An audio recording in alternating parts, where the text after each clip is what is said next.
Assalamualaikum warahmatullahi wabarakatuh. Perkenalkan nama saya Devi Hidayah dengan NIM F1D323015 Program Studi Teknik Geofisika Fakultas Sains dan Teknologi. Di sini saya akan membuat tugas post-tes praktikum grafiti dan magnetik. Nah, di sini saya akan mengolah data dari karang sambung yang telah diketahui stasiun, koordinat X, koordinat Y, elevasi, time, dan graph reading-nya. Kemudian untuk mengetahui jamnya, yaitu bisa menggunakan rumus sama dengan hour, klik 2, kemudian waktu, klik itu enter. Maka akan keluar hasilnya. Kemudian di scroll saja ke bawah untuk melihat hasil dari waktu semuanya. Nah, untuk menit sama, namun rumusnya berbeda, yaitu sama dengan minut, kemudian klik waktu, kemudian enter. Scroll juga ke bawah untuk mendapatkan hasil dari semua datanya. Nah, kemudian untuk detik sama dengan second, klik waktu, kemudian enter. Maka akan didapatkan hasilnya. Setelah itu, untuk mengetahui waktu, maka didapatkan dengan sama dengan buka kurung, jam, dikali dengan 3.600, tutup kurung, tambah, buka kurung, menit, dikali dengan 60, kemudian tutup kurung, tambah, buka kurung, detik, kemudian tutup kurung, enter. Maka akan diketahui waktunya.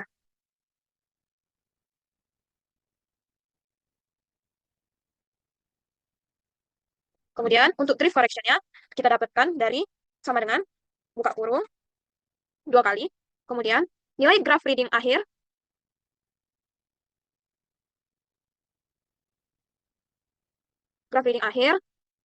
kemudian depannya dikasih dolar agar tidak goyang nilainya nanti. Kemudian dikurang dengan graph reading awal, jangan lupa graph reading awal, jangan lupa memberi dolar juga. Setelah itu tutup kurung, dibagi dengan buka kurung, waktu akhir, dikurang dengan waktu awal, tutup kurung, dan jangan lupa diberi dolar di depan dan di belakang angkanya.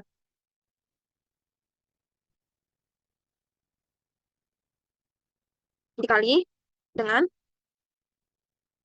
waktu awal tanpa dolar, dikurang dengan waktu awal, dan digunakan dolar di depan dan di belakang angkanya.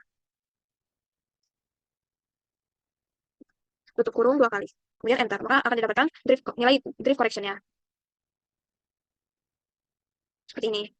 Setelah itu, untuk mengetahui bacaan setelah drift, digunakan rumus sama dengan.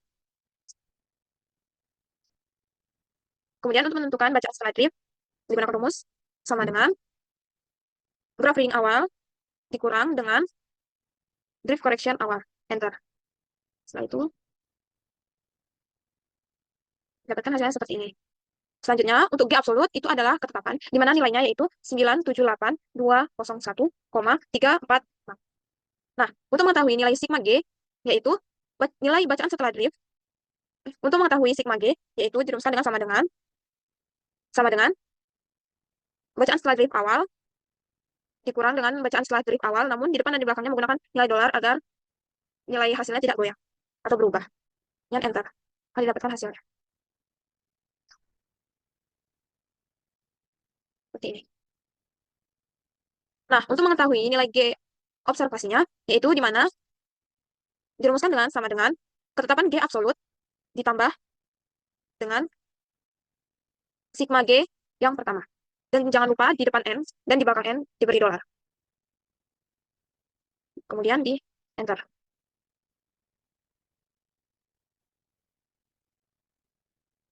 Nah, untuk mendapatkan nilai G ops rata-ratanya, yaitu di mana kita gabungkan terlebih dahulu tabel ketiga ini sesuai dengan kolom base-nya. Setelah itu, average. Setelah itu, blok 3 nilai dari atas dari nilai G ops-nya. Setelah itu, tutup kurung dan di enter. Maka akan keluar nilainya seperti ini.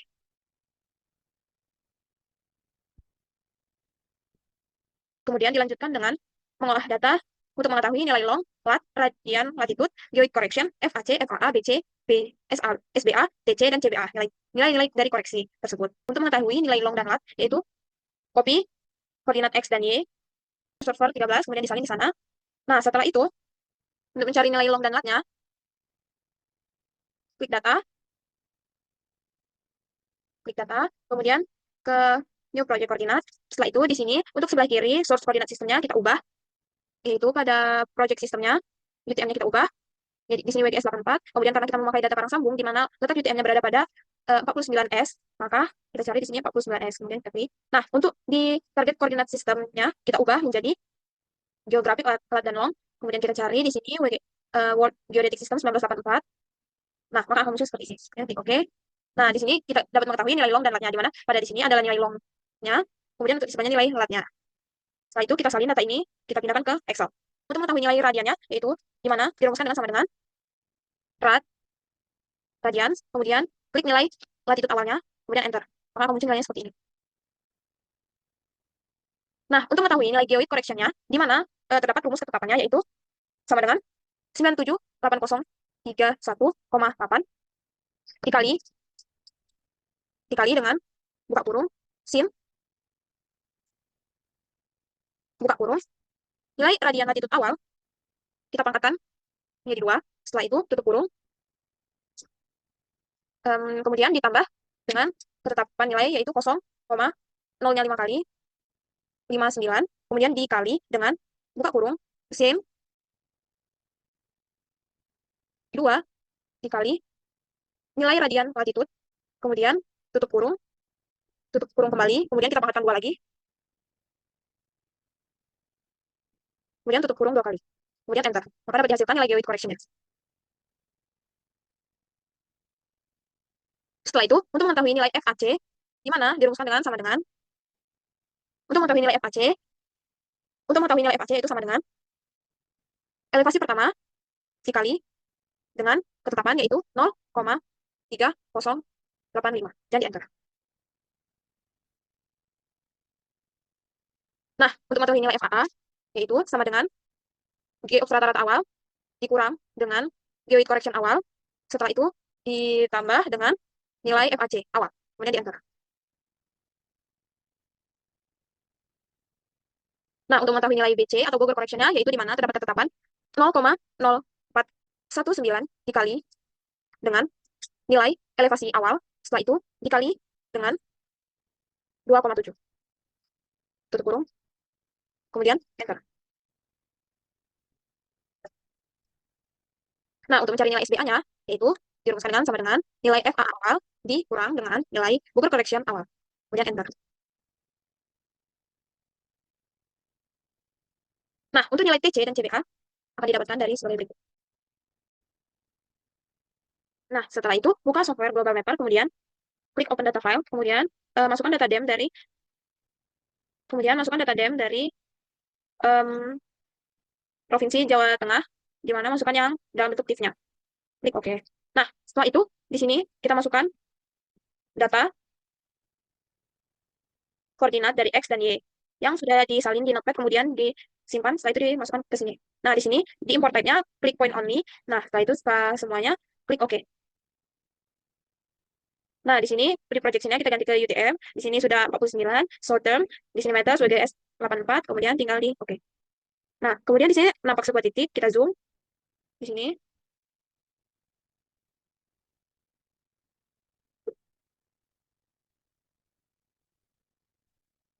Nah, setelah itu di sini kita klik file.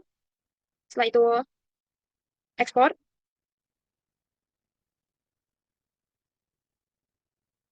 Export elevation grid.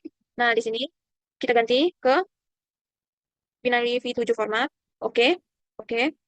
Nah, di sini pada export bondnya, di lat dan longnya, di current projection-nya, di sini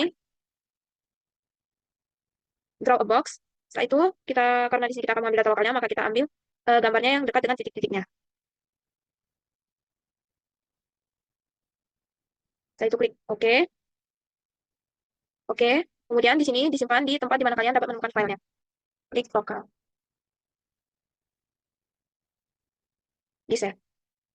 Kemudian ulangi langkah yang tadi di mana klik file, export. Setelah itu export elevation grid format. Oke. Export bond, current projection, kemudian draw a box.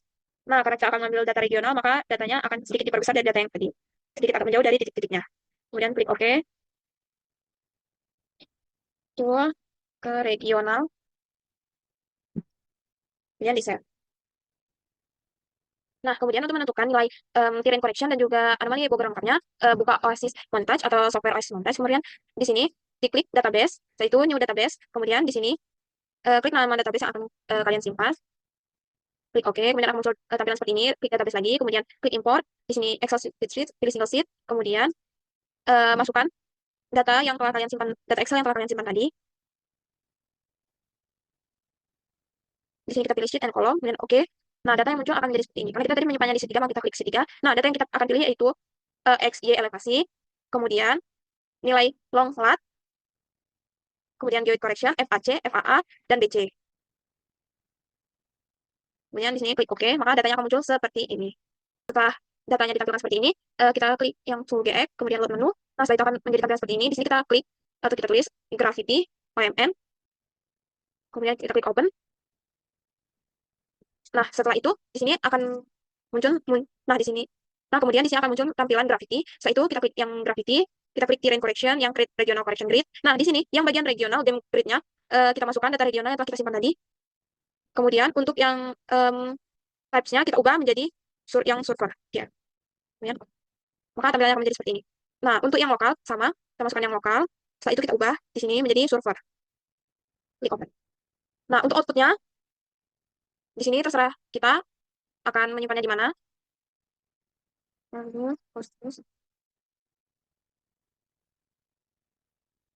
Yang klik yang server juga.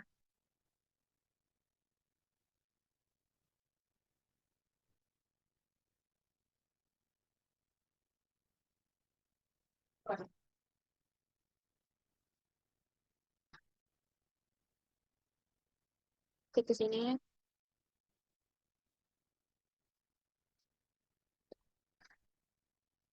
Klik save. Nah, di sini disusun. Kemudian untuk yang survey tab-nya kita ubah menjadi ground survey. Kemudian di sini kita klik OK. Nah, kita tunggu sebentar. Nah, setelah itu kita klik kembali Gravity, kemudian di Terrain Correction kembali. Nah, di sini yang X channel-nya kita ubah menjadi yang di long. Setelah itu yang untuk Y-nya kita ubah menjadi lat. Nah, di sini untuk elevation channel-nya kita ubah di elevasi. Setelah itu untuk lokalnya kita kosongin. Tes 0,0, tester, kemudian kita klik OK. Nah, maka nilai Terrain Correction-nya akan didapatkan seperti ini.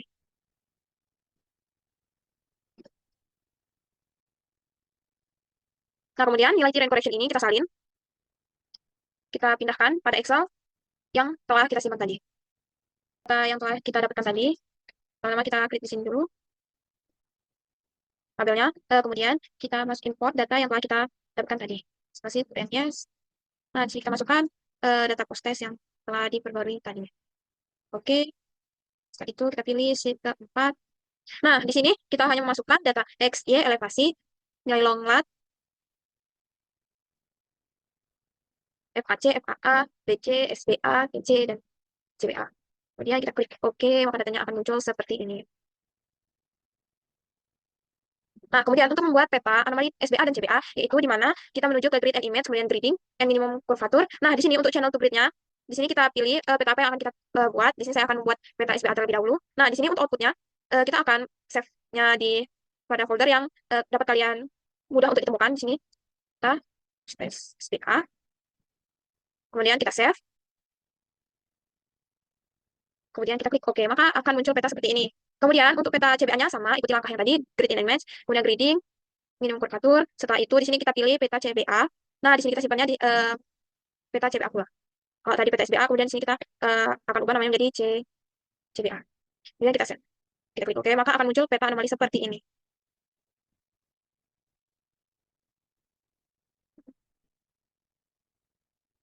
Nah, dari kedua peta ini sebenarnya sama, namun pada peta CBA sendiri, dia memiliki kontur yang lebih kompleks karena dia memasukkan dan atau menambahkan koreksi dari medan. Sedangkan pada peta SBA, dia tidak memasukkan koreksi dari medan tersebut. Maka pada peta SBA itu merupakan anomali Bogor yang sederhana, yang simple. Kemudian kalau untuk CBA, dia komplit Bogor anomali. Nah, sekian penjelasan dari saya. Kurang lebihnya mohon maaf. Wassalamualaikum warahmatullahi wabarakatuh.